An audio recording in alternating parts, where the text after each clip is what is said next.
We've had an ongoing interest in the microbiome gut-brain axis and how it may impact the perception of visceral pain,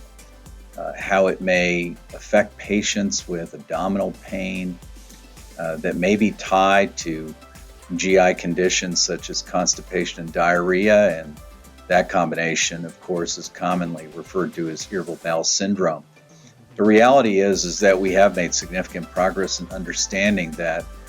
differences in gut microbial composition have been associated with irritable bowel syndrome in both children and adults. One common factor has been gamma proteobacteria, these gram-negative enteric organisms that seem to be enriched in greater abundance in patients with irritable bowel syndrome, both children and adults with IBS that have enrichment of particular members of this class of gamma proteobacteria. So gram-negative pathogens may be playing a part. Also, numerous publications, of course, have addressed these points over the past decade and include other pathogens such as Clostridioides difficile that may be contributing to IBS. So we are making progress and beginning to delineate these differences in composition and or function that could be addressed, of course, with new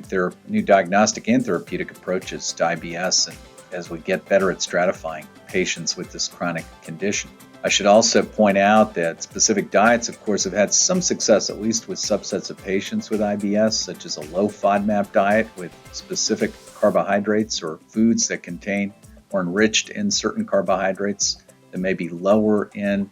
the FODMAP composition. And so those diets have also been associated with changes in microbial composition that may help explain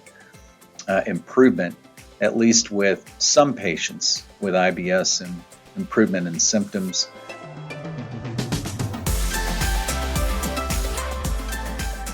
We do know that specific symptoms and quality of life parameters have been associated with differences in the gut microbiome as well. So we're pointing the way forward in this next decade, looking ahead to the next 10 years,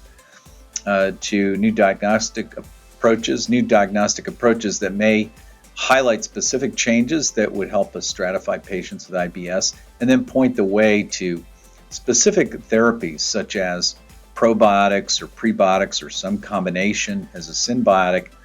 that could perhaps fill the gap, perhaps suppress also proliferation of certain pathogen-like organisms or pathobionts, and that may ultimately lead to amelioration of symptoms and hopefully ultimately cures for at least subsets of patients, children or adults, with IBS.